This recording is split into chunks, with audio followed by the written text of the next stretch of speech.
have our business sign here, hopefully. Tried making this on a much thinner sheet of plywood a long time back, and it's been a lot of trial and error. Long story short, the paint made the plywood warp a ton. It actually dried out flat, and went through and did the lasering on it, and I didn't catch that I had it set to do a crosshatch, so it actually went through and engraved going the opposite direction to make an even darker engraving, which wasn't really necessary. And unfortunately, when it did that on that other sheet of wood, it caused a lot of soot to come up and a lot of black stuff, and unfortunately that spread all over the white paint. We painted it first, so we were trying to fix the white paint, and then we ended up with paint and the letters, and it could have probably all been fixed, but it was a couple $1 sheet of plywood that I could probably use for something else and cut out around it. And decided that if we were going to make a plaque and try and advertise signs, making on a 3mm thick sheet of plywood wasn't really the best way to go. So this is a piece of 1x12 edge glued pine, and it's actually cut off at 12 inches square. And really excited to have this project when it's done. This is the sign.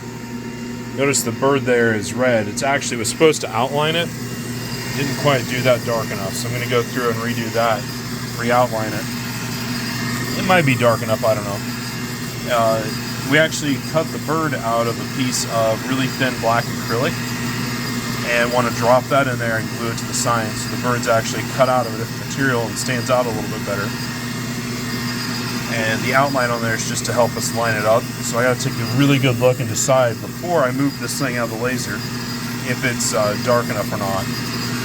And I might go ahead and just run that portion of it one more time. Those things aren't hard to redo and rerun if it doesn't come out quite dark enough or you don't think it's cut all the way through. It's really easy for me to run it a second time as long as I literally don't touch anything. Now, if it was something that was in a jig and I had it locked in place, or I was using absolute positioning, that'd be a little bit different story.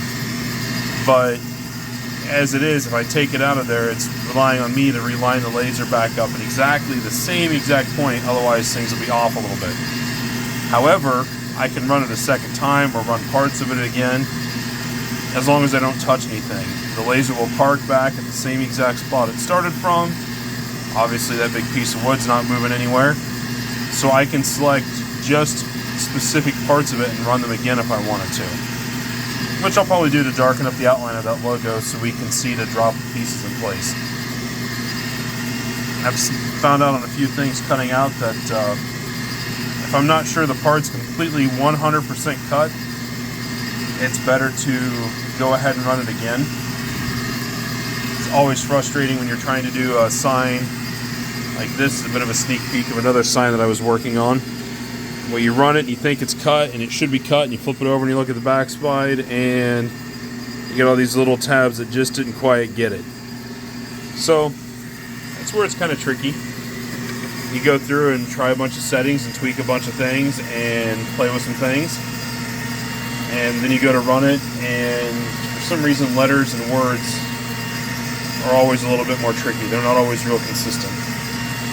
So when I cut that out the next time, I looked at it and I was like, yeah, you know what, I'm going to go ahead and give it one more quick pass, because it's better to spend an extra few minutes letting it run that extra pass around it to make sure it's cut out than it is to risk taking a bunch of time trying to finish cutting it out with a knife or breaking it or some different things. This actually, hopefully have the finished picture. It's actually drying under glue right now. It was an attempt to cut our name out as another piece to put down on top of another sign to make kind of a multi-layered, but we figured out that was just too thick to cut the name out of. I was actually trying to do it out of a 1-inch thick piece of poplar, and once it was cut out, it was just like, this is really tall standing on top of another sign. It looked really funny. So I cut it out of that thinner piece of pine, and it still didn't look right. Really fragile, broke real easy. So went ahead and cut it out of some 3mm basswood, plywood, cut out perfect, flexible, so we were able to paint it and it flexed a little bit and it didn't break apart, and perfect thickness. It's it's actually probably ready to go here soon. I can pull it out and look at it. But I wanted to just record kind of a quick video of the sign being made. So you guys can see in real time what the laser's doing, how it's working, where we're at, and get an idea for how these things work. Now, this plaque is our sign, but we could put anything on there that anybody wanted to put on there. It's kind of the glory of the laser and being able to customize everything.